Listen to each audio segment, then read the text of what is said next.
দর্শক, বাংলাদেশ টেলিভিশনের প্রতিদিনের আয়োজন খবর প্রতিদিন অনুষ্ঠানে স্বাগত জানাই।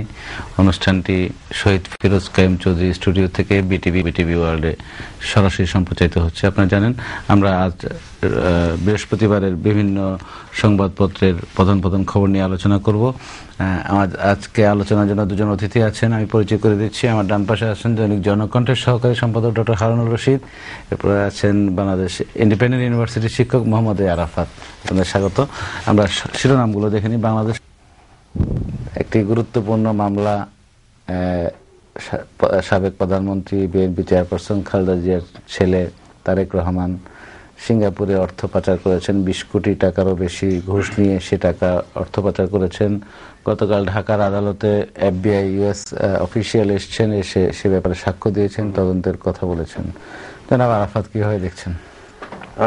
আজকে এই ঘটনাটি ঘটেছে, যার প্রেক্ষিতে এটি খবর এসছে, এবং আমরা জানি যে আজকে বিএনপি লয়ার যারা তারা বর্জন করেছে, আদালত বর্জন করেছে, এবং যে যুক্তিটি তারা দেখিয়েছেন যে আজকে FBI যে কর্মকর্তা যিনি আজকে সাক্ষ্য দিয়েছেন ওনার নাম চার্জশিটভুক্ত ছিল না, এরকম একটি ওনার যুক্তি দেখিয়ে ওনারা এটা বয়কট করেছেন। কিন্তু আমার এটা যুক্তিটা হচ্ছে যে চার্জশিটে যে যাদের সাক্ষীদের নাম থাকে তাদেরকে সাক্ষ্য গ্রহণ শেষে আদালত চাইলে কিন্তু ভাবে নতুন সাক্ষ্য নেয়ার প্রয়োজন দেখা দিলে এটা করা যায়, এখতিয়ার আছে, এটা নতুন কিছু নয়। তবে একই সাথে এখানে যে বিষয়টা উঠেছে যে চার্জশিটে যাদের নামগুলি ছিল তাদের সবাই সাক্ষ্য গ্রহণ শেষ এখনো হয়ে যায়নি, তার আগেই এই সাক্ষ্যটা নেওয়া হচ্ছে, এরকম একটি যুক্তি ওনারা তুলেছেন। কিন্তু আদালত বিচারের প্রক্রিয়ার অংশ হিসেবে প্রয়োজনে ডেকেছে FBI কর্মকর্তা। এক্স্যাক্টলি, আমি সেটাই বলছি। তো এখানে কিছু টেকনিক্যালিটিজ এর ব্যাপার থাকলেও থাকতে পারে, এবং সেই টেকনিক্যালিটিজ গুলোকে রাষ্ট্রপক্ষ কিন্তু তাকে আইনগতভাবেই এই মামলা সাক্ষী হিসেবে তাকে নিয়ে আসছে, ইনক্লুড করেছে। রাইট, আমি সেটাই বলছি। না, আমি যেটা বলছি যদি টেকনিক্যালিটিজ কোনো সমস্যা যদি থেকেও থাকে সেটি আদালতের বিষয়ের মধ্যে ফয়সালা হবে। কিন্তু আমার প্রশ্ন হচ্ছে যে ধরেন আজকে না হোক 10 দিন পরে হলেও এই ভদ্রমহিলা যিনি FBI এজেন্ট, যিনি এই বিষয়টি ডিল করেছেন, এবং এই মামলা আমরা জানি যে ইনিশিয়েট করা হচ্ছে 111 তত্ত্বাবধায়ক সরকারের সময়, যেটির প্রক্রিয়াধীন এবং আজকে এখানে এসেছে। তো এই ভদ্রমহিলার সাক্ষ্য তো বদলে যেত না, ঠিক আছে, আমি ধরেও নিলাম কথার কথা যে তারা এই টেকনিক্যালিটিস নিয়ে কোয়েশ্চেন তুলেছেন, যে সাক্ষী যারা ছিলেন তাদের সবাইকে সাক্ষ্য গ্রহণ শেষে এটা এইভাবেই হয়তো করার কথা। বা দেন এগেইন আমরা আবার এটাও জানছি যে প্রক্রিয়ার মধ্যে যেটি পরে যেভাবে আইনগতভাবে যেটি করা যায় সেই আইনগত ভিত্তি রেখে এটি করা হয়েছে। কিন্তু মূল জায়গায় যদি আমরা যাই, যেটা আমি দর্শকদের উদ্দেশ্যে বলতে চাই, সেটা হচ্ছে এই ভদ্রমহিলা যে সাক্ষ্যটি দিয়েছেন সেখানে আমরা পরিষ্কারভাবে দেখতে পাচ্ছি এই ভদ্রমহিলা কিন্তু আওয়ামী লীগ করেন না, বিএনপিও করেন না, এবং ওনার ব্যাপারে যে ভাড়া করে আনার যে বিষয়টি উঠেছে প্রচন্ড হাস্যকর, বিএনপি বলেছে যে এটা হাস্যকর একটি বিষয়। তো এইখান থেকে কিন্তু সত্য উন্মোচিত হচ্ছে। আজকে বিচার প্রক্রিয়ার মধ্যে দিয়ে কি হবে এটার জন্য আমরা ওয়েট করতে চাই, এটা সাব জুডিস ম্যাটার। কিন্তু আমাকে প্রচন্ডভাবে আতঙ্কিত করে, আমি মনে করি আমরা সত্যি অনেক কাছাকাছি আজকে পৌঁছে গেছি এই সাক্ষ্য গ্রহণের মধ্যে দিয়ে, এবং আমাদের আতঙ্কিত করে যে এই ধরনের কর্মকাণ্ডে লিপ্ত থাকে সরকারের এত উচ্চ পর্যায়ে নীতি নির্ধারক মহলের যারা, তাহলে বাংলাদেশের কিন্তু ফিউচার নিয়ে আমরা শঙ্কিত। প্রধানমন্ত্রীর পরিবারের ছেলে, এবং যিনি একটা প্যারালাল গভর্নমেন্ট চালিয়েছেন বলে আমরা জানি। আর সেখানে আমার মনে হয় সততার সাথে সত্য উন্মোচিত করার মধ্য দিয়ে এই মামলাটির গোড়া আপনার জানার কথা যে একটি বিদ্যুৎ কেন্দ্র নির্মাণের জন্য ঠিকাদারের কাজ দেওয়ার জন্য টঙ্গীর একটি বিদ্যুৎ কেন্দ্র, এবং 20 কোটি টাকারও বেশি ঘুষ দিতে হয়েছে। এটাকে উনি ট্রান্সফার করা হয়েছে, তারেক রহমান বিভিন্ন অ্যাকাউন্টের নামে ট্রান্সফার করেছেন। হাওর কেন্দ্রিক যে ক্ষমতার একটি বিকল্প বলয় গড়ে উঠছিল, সেখান থেকেই মূলত এই লেনদেনগুলো হতো। তখনকার পত্রপত্রিকায় রাষ্ট্রীয় সম্পত্তি পাচারের ঘটনা এবং এ ধরনের বিচারের মুখোমুখি এটা আরো দ্রুত হওয়া, কিংবা এই ধরনের ঘটনা একটা সুরাহা হওয়া দরকার। এটা অবশ্যই দ্রুত হওয়া উচিত, এই সত্য উন্মোচিত হওয়া উচিত, এর প্রয়োজন জাতির প্রয়োজনে, দেশের প্রয়োজনে, এবং সত্য বের হয়ে আসা উচিত। এবং আমি মনে করি যে সুষ্ঠু রাজনীতি ফিরিয়ে আনার জন্য আজকে বিএনপির রাজনীতি যারা করছেন তাদের সত্য স্বীকার করে প্রয়োজন বলতে তাদেরকে শুধরে নিয়ে জনগণের কাছে মাফ চেতে ছোট হয় না মানুষ, এবং সঠিক সুস্থ রাজনীতির ধারায় তারা সেই নতুন অঙ্গীকার নিয়ে ফিরে আসতে পারেন। এ ধরনের হাস্যকর কথা বলে জাতিকে বোকা বানানোর কোনো সুযোগ নেই যে ভাড়া করে এনে এগুলো করা হয়েছে, এগুলো কোনো সুযোগ নেই। FBI এজেন্ট যিনি মার্কিন FBI আমরা জানি একটা রেকগনাইজ একটা সেখান থেকে ভাড়া করে এভাবে ওপেনলি এটা ইম্পসিবল।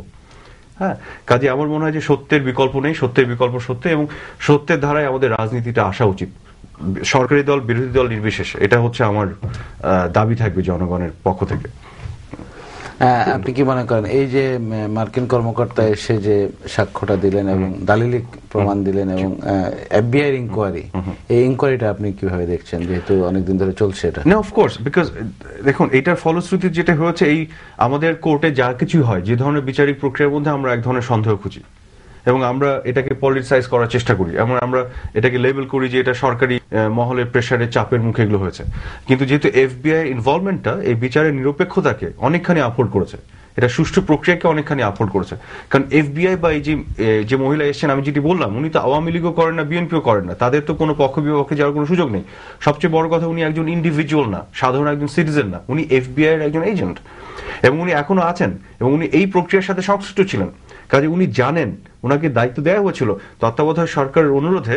মার্কিন গভর্নমেন্টকে যখন অনুরোধ করা হয়েছে, মার্কিন গভর্নমেন্ট তখন এফবিআই কে নির্দেশ দিয়েছিল এই বিষয়টি দেখার জন্য, এবং তারা এই ইনভেস্টিগেশন করে এই যে বিষয়গুলো উন্মোচিত হতে তারা পেয়েছে যে দালিলিক প্রমাণ, যে আসলে মানি লন্ডারিং এর তারেক রহমান এবং গিয়াসউদ্দিন আল মামুনের যে বিজনেস পার্টনারশিপ, তাদের যে মানি লন্ডারিং এর বিষয়গুলি, এগুলো একেবারে দিবালোকের মতো উন্মোচিত হচ্ছে আজকে। কাজে এই জিনিসগুলোকে অস্বীকার করার কোনো সুযোগ নেই। আমি সেখানে আসলে এফবিআই কিন্তু এই শুরু থেকেই মামলাটা তদন্ত করেছে, এবং তদন্ত করে তারা যে ডকুমেন্টস গুলো পেয়েছে সেগুলোই ভিত্তিতেই কিন্তু এই বিচারটা হচ্ছে। সুতরাং সেই এফবিআই এর একজন কর্মকর্তা এখানে এসে আদালতের সাক্ষ্য দেওয়ার মানেই না যে ভাড়াটিয়া কর্মকর্তা নিয়ে আসা, এবং কোর্ট তার বিনিময়ে যেটা বিএনপির আইনজীবীরা যেটা করেছেন যে ওয়াক আউট করেছেন, মানে তারা সংসদ থেকে ওয়াক আউট করেছেন এবং কোর্টটাকেও তারা সংসদ মনে করছেন। এটা যে কতটা হাস্যকর, এবং কোর্টের অনুমতি ছাড়া কোর্ট ত্যাগ করা, এটা একদম সরাসরি কোর্টের অবমাননা। সুতরাং মানে এরকম হট্টগোল করে মানুষের দৃষ্টি অন্যদিকে নিয়ে এই ধরনের একটা অপরাধকে আসলে ধামাচাপা দেওয়া যাবে না। আমাদের ভাবতে খুব কষ্ট হয়। আরাফাত ভাই বলছিলেন যে রাষ্ট্রীয় পর্যায়ে এবং ক্ষমতা বলয়ে যারা খুব কাছাকাছি থাকেন, জিয়াউর রহমান বাংলাদেশের প্রেসিডেন্ট ছিলেন, খালেদা জিয়া 2বার বা 3বারের প্রধানমন্ত্রী, তার ছেলে, ওনাদের সন্তান বা এই রকম জায়গা থেকে ওনারা যদি এই ধরনের কর্মকাণ্ডের সঙ্গে জড়িত থাকেন, তাহলে সেটা খুবই লজ্জার বিষয়। এবং বিএনপি এইরকম একটা ইস্যু নিয়ে কিভাবে বড় গলায় কথা বলে, এটা আমাদের ভাবতে অবাক লাগে। এবং আর সংক্ষেপে একটু যাবো, এই যে মানি লন্ডারিং এর যে এটা আমাদের ইমেজের জন্য কেমন বাইরের? অফকোর্স এটা আমাদের জন্য ইমেজকে ক্ষতিগ্রস্ত করবে, বিকজ আমরা একটা গুড গভর্নেন্স যদি না থাকে একটা দেশে, গণতন্ত্রের মধ্যে এবং সরকারের মধ্যে, এখানে যদি সরকারের এই পর্যায় থেকে, উচ্চ পর্যায়ে, এই জায়গা থেকে এই ধরনের ক্রিমিনাল অ্যাক্টিভিটি হয়, এই ধরনের দুর্নীতি হয়, সেটা অবশ্যই আমাদের ইমেজকে ক্ষতিগ্রস্ত করবে। কারণ বাংলাদেশে দুর্নীতি আছে, এটা আমরা জানি, এবং কোয়াইট মানে ওয়াইড স্প্রেড করাপশন বিভিন্ন স্তরে, এটা সত্যি কথা। কিন্তু এই করাপশন কিন্তু একটা গভর্নমেন্টের জন্য, যে গভর্নমেন্টের কমিটমেন্ট আছে দেশকে এগিয়ে নিয়ে যাওয়ার জন্য, করাপশন ফ্রি করার জন্য, সেই গভর্নমেন্টের জন্য করাপশনটা কিন্তু চ্যালেঞ্জ। কিন্তু যখন গভর্নমেন্টের নিজের মধ্যে এবং এই পর্যায়ে দুর্নীতির প্রবণতা থাকবে, তখন সেটি আর চ্যালেঞ্জ না, সেটি তাদের ব্যর্থতা, সেটি লজ্জা, সেটি তখন মানে ন্যাচারালি আমাদের ইমেজকে ক্ষতিগ্রস্ত করবে বহির্বিশ্বে। আশা করি, ধন্যবাদ। আশা করি এটা দেখেন যে আমি একটু অ্যাড করি আর ভাইয়ের সঙ্গে, যে আপনি এই মামলাটা আপনি দেখেন যে এই পরিবারটার ব্যাপারে, যে খালেদা জিয়া সরকারের ওই সময় যিনি অর্থমন্ত্রী ছিলেন মরহুম সাইফুর রহমান সাহেব, উনি কালো টাকা সাদা করেছেন, প্রধানমন্ত্রী নিজে কালো টাকা সাদা করেছেন। অতএব এই বিষয়গুলো নিয়ে যত বেশি নাড়াচাড়া করা হবে, ততই কিন্তু বিএনপি বিষয়গুলো আরো বেরিয়ে আসবে। সুতরাং আমাদের পজিটিভ রাজনীতি করতে হবে, তাদের অতীতের ভুল থেকে শিক্ষা নিয়ে তারা এগিয়ে যাবে, এবং এগুলোকে রাজনৈতিক ভাবে না দেখে, এগুলো যে আসলে হয়েছে ঘটনাগুলো, এইভাবে মোকাবিলা করে তাদেরকে জনগণের কাছে, যেটা আরাফাত বলে, যে আসলে ক্ষমা চেয়ে এবং একটা ক্লিন ইমেজ নিয়ে তাদেরকে মানুষের কাছে যেতে হবে। আর একটু অন্য একটি বিষয়ে কথা বলতে চাচ্ছি, যুদ্ধাপরাধের বিচার প্রসঙ্গ। মাননীয় প্রধানমন্ত্রী গতকাল কোটালীপাড়ায় গিয়েছেন, যেন বলেছেন যে আন্দোলন করে কিংবা ভয়ভীতি দেখিয়ে যুদ্ধাপরাধের বিচার রোখা যাবে না, কিংবা যুদ্ধাপরাধীদের রক্ষা করার উপায় নেই। এদিক দিয়ে এই একটা ইস্যু, আবার বিচার প্রক্রিয়া ট্রাইব্যুনালেও কিছু ঘটনা প্রবাহ চলছে। আরাফাত সাহেব, আপনি এখানে দেখুন, আমরা বারবার দেখেছি বিএনপি থেকে যেটি বলা হয়েছে যুদ্ধাপরাধের বিচারের প্রসঙ্গে, যে তারা যুদ্ধাপরাধের বিচারের বিপক্ষে নয়, কিন্তু তাদের কর্মকাণ্ডগুলি কিন্তু তাদের কথার সাথে কোনো সামঞ্জস্য নেই। এবং এতদিন তারা মোটামুটি আমরা দেখেছি যে মোটামুটি খুব একটা প্রোঅ্যাক্টিভলি এই বিষয়টির সাথে সংশ্লিষ্ট হয়নি। কিন্তু এখন আমরা দেখছি তারা একেবারে নেকেডলি, ওপেনলি এই যুদ্ধাপরাধের বিচারের বিপক্ষে দাঁড়িয়ে যাচ্ছে। তাদের বড় বড় লয়ার, জাতিসংঘ মহাসচিব বান কি মুনকেও সাবেক বিরোধী দলীয় নেত্রী বলেছেন এই ব্যাপারটা, এই বিষয়টি নিয়ে বলেছেন অস্বচ্ছ হচ্ছে, এই হচ্ছে সে হচ্ছে, বিভিন্ন ধরনের কমপ্লেইন করেছে।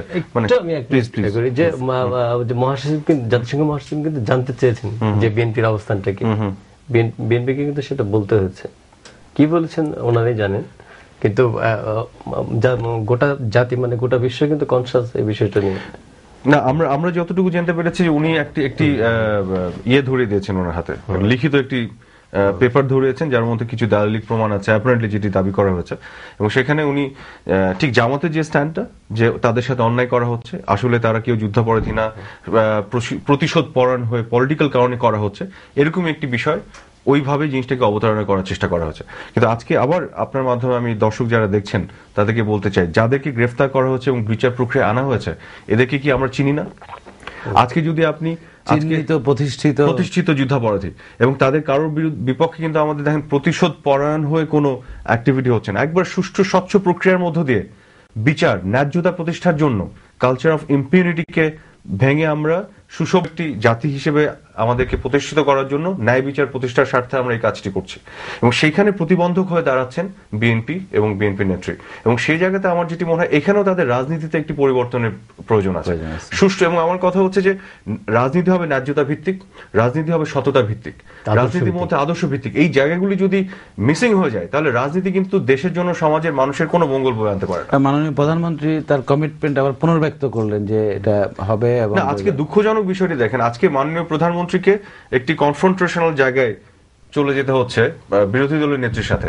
ওনাকে বলতে হচ্ছে আপনি কোনোভাবে এটিকে ঠেকাতে পারবেন না, মানে আমি এটি করেই ছাড়বো।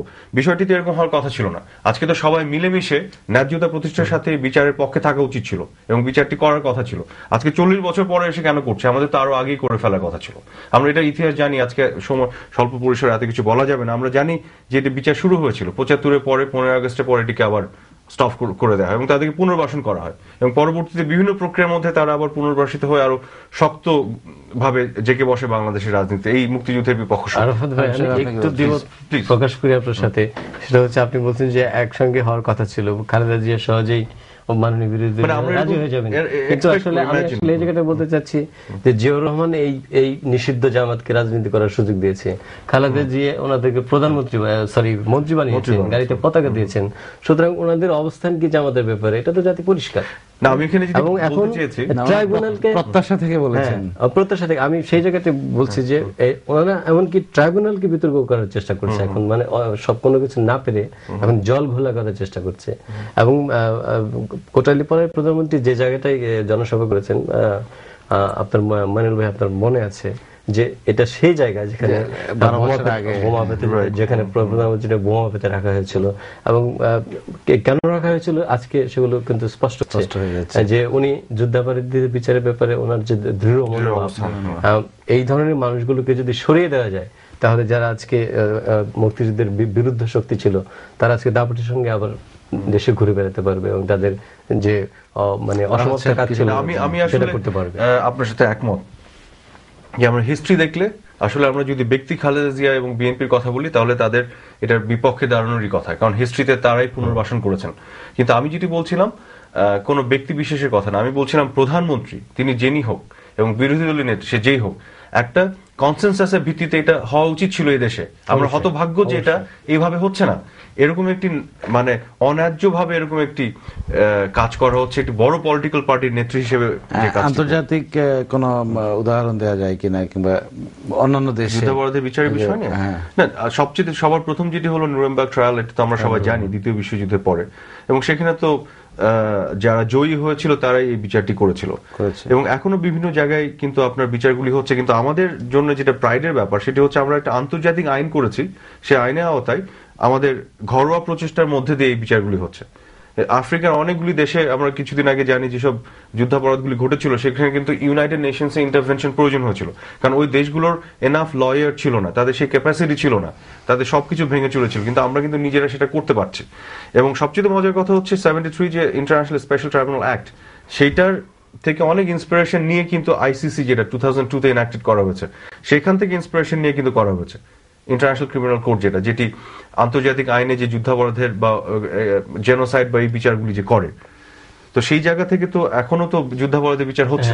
তো গাফফার চৌধুরীর একটা লেখায় আজকে গতকালই জনকণ্ঠে বেরিয়েছে ওই যুদ্ধাপরাধের বিচারের বিষয়টা নিয়ে। উনি বলছেন যে যুদ্ধাপরাধীদের বিচার শুধু যুদ্ধাপরাধীদের বিচার না, যুদ্ধাপরাধীদের পক্ষে যারা কথা বলবে, যারা কাজ করবে, তাদেরও বিচার করা উচিত এবং তাদেরও বিচার হয়েছে, এরকম অতীত ইতিহাস আছে। এবং সেখানে এমনও বলা হয়েছে যে তাদের জন্য একটা বুলেটও খরচ করতে রাজি না, গরম আলকাতরার মধ্যে তাদেরকে ফেলে তাদের মৃত্যুদণ্ড কার্যকর করা হয়েছে। বিষয়টা হচ্ছে এরকম। আমাদের সামনে ডিসেম্বর মাস আসতেছে, আমাদের বিজয়ের মাস। এই মাসে আমাদেরকে সেই চেতনা ধারণ করে আমাদের ওই মুক্তিযুদ্ধের সেই মূল স্রোতধারে আমাদেরকে ফিরে যেতে হবে। না, আমি একটি প্রশ্ন করতে চাই। আপনি একজন মানুষকে খুন করলে একাধিক মানুষের মৃত্যুদণ্ড হতে পারে। আপনি 30 লক্ষ শহীদের হত্যাকাণ্ডের জন্য যারা দায়ী, এই 2 লক্ষ অধিক আমাদের মা বোনদের সম্মানের জন্য যারা দায়ী, জাতির শ্রেষ্ঠ সন্তান বুদ্ধিজীবীদের হত্যার জন্য যারা দায়ী, তাদের বিচার কেন হবে না? তাদের বিচার কেন হবে না? এই বিচার না করলে তো আমরা সুসভ্য দেশ হিসেবে দাঁড়াতেই পারবো না। আমাদের শুধু রাস্তাঘাট এবং আপনার ব্রিজ কালভার্ট বানিয়ে ইকোনমিক ডেভেলপমেন্ট করলে হবে না, আমাদের মূল্যবোধে উন্নয়নের জায়গাটি কে দেখবে? এটি কোথায় যাবে? তো বিচার তো হতেই হবে। বিচার ছাড়া একটি দেশ সুসভ্য হতে পারে না। ন্যায় বিচার খুবই ইম্পর্টেন্ট। এবং জাতিসংঘ মহাসচিব কিন্তু বলছেন যে এটা ন্যায় বিচারের স্বার্থেই এই বিচারটি হওয়া উচিত। গোটা বিশ্ব জনমত আমাদের পক্ষে আছে, প্রতিষ্ঠার স্বার্থে এই বিচারটি হওয়া উচিত। গোটা বিশ্ব জনমত আমাদের পক্ষেই আছে এই বিষয়টি নিয়ে। পুঁজিবাজার নিয়ে একটু কথা বলতে চাচ্ছি। পুঁজিবাজারের অবস্থা, ঢাকা স্টক এক্সচেঞ্জ, আমাদের ক্যাপিটাল মার্কেট নিয়ে যে আলোচনা, উত্থান পতন হচ্ছে, এরই প্রেক্ষাপটে দেশের সর্বোচ্চ পর্যায় থেকে মাননীয় প্রধানমন্ত্রী গতকাল মধ্যরাত পর্যন্ত একটি বৈঠক করেছেন। আমার যতটুকু জানি 5 ঘন্টা ধরে উনি অর্থমন্ত্রী, সিনিয়র মন্ত্রী এবং পুঁজিবাজার সংশ্লিষ্ট কর্মকর্তাদের নিয়ে বৈঠক করেছেন। হয়তো বিস্তারিত খবর আমরা আজ দিনের মধ্যে পেয়ে যাব।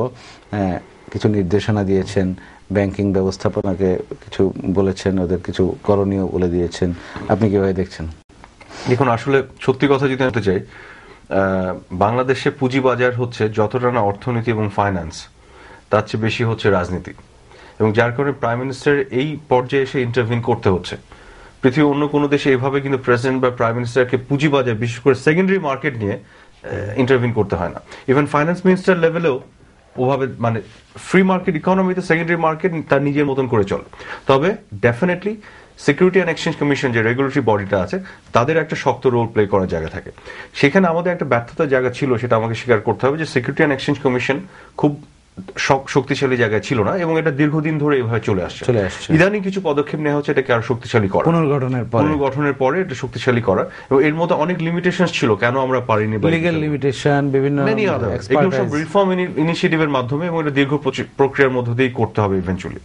তবে মূল সমস্যা যেটি, সেটা আমি আজকে দ্ব্যর্থহীনভাবে বলতে চাই, এই সমস্যার সমাধান কোনো রাজনীতির মধ্যে হবে না যদি না আমরা সেকেন্ডারি মার্কেটে ইনভেস্ট করি। ইনভেস্ট বলতে আমি যেটা বোঝাচ্ছি, লং টার্ম একটা চিন্তা মাথায় রেখে ফান্ড দেওয়া, exactly net asset value and P রেশিওর কথা চিন্তা করে একটি শেয়ার যেটি কিনছি তার যে আসল ওয়ার্থ, দাম, সেই দামের ভিত্তিতে যদি আমি কিনি, তাহলেই মাত্র আপনার যে কোনো ধরনের ম্যানিপুলেশন এফার্ট যদি থেকেও থাকে, সেগুলো ব্যর্থ হয়ে যাবে। আমরা যখনই চিন্তা করব যে আমি কিছু টাকা ইনভেস্ট করবো এবং অল্প কিছুদিনের মধ্যে এটাকে ডাবল করে ফেলবো, তখনই কিন্তু এটি বাবল হবে। বাবল হলে ওটা পড়তে বাধ্য, কারণ সেকেন্ডারি মার্কেট কিন্তু টাকার মেশিন। নরমাল কিছু হলে সেটা অ্যাবসলিউটলি সেকেন্ডারি মার্কেট কোনো টাকার মেশিন না যে আপনি টাকা ঢালবেন এবং এটা বাড়তেই থাকবে। এটা যখন বাড়বে এবং পড়বেও এক সময়। কাজে আমার মনে হয় এখানে আমাদের যারা মেম্বার আছে স্টক এক্সচেঞ্জের, তাদেরও একটা দায়িত্ব ছিল আমাদের ইনভেস্টরদেরকে এডুকেট করা, ট্রেন আপ করা, এই জায়গাটা তাদের করতে হবে, সচেতন করা। এবং আমার একটা আহ্বান থাকবে, ক্ষুদ্র ইনভেস্টর যারা ভবিষ্যতের জন্য নিজেদের জায়গা জমি বেচে এখানে ইনভেস্ট করবে না, এটা সেই ইনভেস্ট করার জায়গা নয়। এবং যদি আইডল মানি পড়ে থাকে, যেটা আপনি অনেকদিন ধরে ফেলে রাখতে পারবেন, সেই টাকা দিয়ে আপনি এখানে ইনভেস্ট করবেন। এবং আরেকটি জিনিস হচ্ছে দেখে শুনে বুঝে বেসিক ফান্ডামেন্টাল দেখে ভালো শেয়ার কেনা। আর স্টক মার্কেটের যেটা বললাম যে মেম্বারদেরকে আরো ইনিশিয়েটিভ নিতে হবে এবং সিকিউরিটি অ্যান্ড এক্সচেঞ্জ কমিশনকে আরো শক্তিশালী করার কোনো বিকল্প নেই, যেখানে প্রফেশনাল এবং নীতিগতভাবে শক্তিশালী, নৈতিকভাবে শক্তিশালী, যারা ইনফ্লুয়েন্সড হবে না, এরকম কিছু মানুষকে আমাদের দরকার।